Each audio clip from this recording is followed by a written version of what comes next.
नमस्कार दोस्तों, मेरा नाम है पंकज दुबे और आज हम बात करने वाले हैं दोस्तों बांग्लादेश के बारे में। दोस्तों, बांग्लादेश ने एक प्रोटेस्ट नोट लिख करके दिया है अमित शाह के खिलाफ और ये बोला कि अमित शाह ने जो झारखंड में अपनी स्पीच दी और स्पीच के दौरान इन्होंने जो बोल दिया कि जो बांग्लादेश से जो घुसपैठिए आते हैं इलीगल तरीके से, मैं उनको उल्टा टांग दूंगा।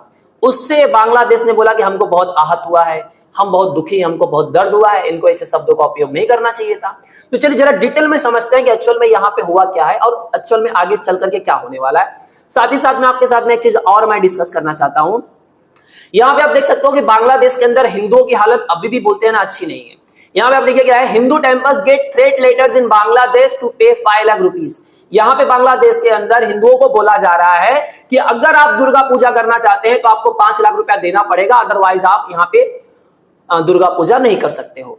यहां पे आप देखिए, the leaders of several Durga Puja celebration committees in Bangladesh have received threat letters कि आप भैया 5 लाख रुपया दो नहीं। और ये न्यूज कब की बता रहा हूं मैं दोस्तों, सितंबर 23 की। ये बोला जा रहा है कि अगर आप 5 लाख रुपया नहीं दोगे तो आपको यहाँ पे दुर्गा पूजा करने नहीं दिया जाएगा। हालांकि दोस्तों मैं ये बोलना चाहूंगी, जिस तरह से ये चीजें बढ़ते जा रही है तो आगे आने वाले समय में बांग्लादेश के हालात और ज्यादा खराब होने वाले हैं हिंदुओं के लिए और बाकी के अंदर माइनॉरिटीज के लिए।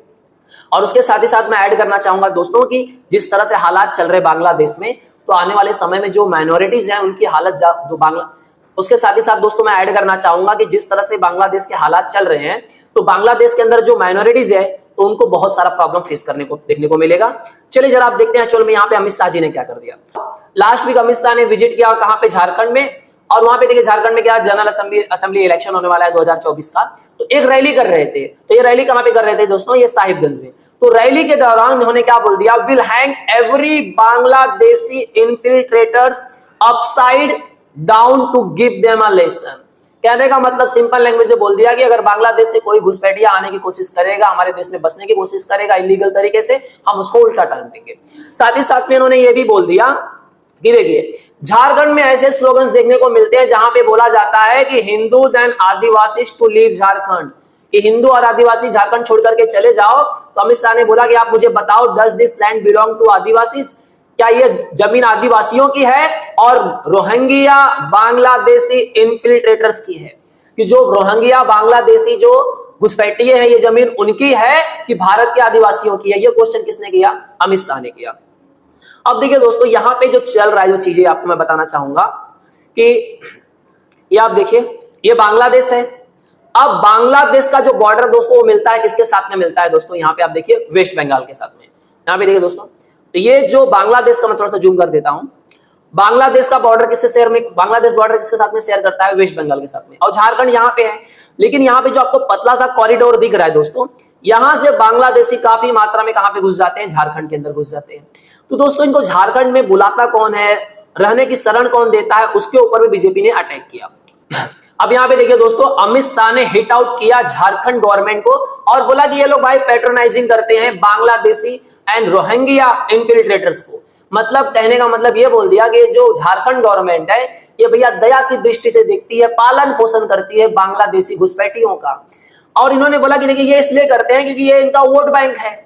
अब साथ में ये भी बोला कि बीजेपी ऐसे पॉलिटिक्स पे बिलीव नहीं करती है, बीजेपी किस पे काम करती है, जस्टिस पे, कास्ट, क्रीड और रिलीजन पे बीजेपी काम नहीं करती है। ये किसने कहा, अमित शाह ने कहा। अभी देख, अगर मैं ये वोट बैंक की बात करूं दोस्तों, तो देखिए बांग्लादेश से जो भी घुसपैठिए आते हैं उनको राशन कार्ड, वोटर आईडी, आधार कार्ड आराम से बन जाते हैं, उनका बन जाएगा, वोटिंग भी करते हैं वो। अब उनको जो बसाने वाले लोग रहते हैं वो इसी आशा में इनको बसाते हैं। इन बांग्लादेशी घुसपैठियों को क्या बोला जाता है, देखिए आपको हम यहाँ पे शरण तो दे रहे हैं, लेकिन जब तक आप हमको वोटिंग देते रहोगे तब तक आप सुरक्षित हो। अगर आपने हमको वोट नहीं दिया, कोई दूसरी सरकार आएगी और उसको ये सब चीजें पता चलेगी तो आपको उठा करके वापस से बांग्लादेश फेंक दिया जाएगा। अब देखिए ये जो प्रॉब्लम चल रहा है ना माइग्रेशन का, वो आगे चल करके और बढ़ने वाला है, क्योंकि हमारे देश में अगर बोलते हैं ना, अगर अधिक ज्यादा मात्रा में बांग्लादेशी आ जाएंगे तो फूड का प्रॉब्लम होगा, शेल्टर्स का प्रॉब्लम होगा, जॉब होगा, कहां से इतना प्रोवाइड करेंगे हम। अब देखिए बांग्लादेश पूरी तरह से जानते हो अनसेफ हो चुका है, टेररिज्म दम बोलते हैं ना 7वें लेवल पर है। चर्चा केयर टेकर पीएम, अब ये बोलते हैं अभी ये पता नहीं कौन से साल में चुनाव कराएंगे, ये बोलते हैं 5 साल तो हम ही रहेंगे ऐसे केयर टेकिंग करते करते। अब ये देखिए बांग्लादेश क्या दोस्तों मालूम है, पहले देखिए टेररिज्म के लिए सबसे सेफ प्लेस कौन सा था, पाकिस्तान। अब बांग्लादेश बोलता है नहीं, हम उनसे आगे जा चुके हैं, क्योंकि जब से ये बोलते हैं ना कमान संभाले हैं तो जो टेररिस्ट जेल के अंदर थे उनको बेल दे दिए, जाओ बिंदास घूमो आप लोग। टेररिज्म बढ़ते जा रहा है, इनकी टेक्सटाइल इंडस्ट्री पूरी डूबते जा रही है, ठप होते जा रही है, पॉलिटिकल अनरेस्ट है, पता नहीं कब इलेक्शन होगा, कर्जा बढ़ते जा रहा है, फूड का प्रॉब्लम है, जॉब का प्रॉब्लम है, तो लोग सीधी सी बात है इंडिया की तरफ भागेंगे ही भागेंगे।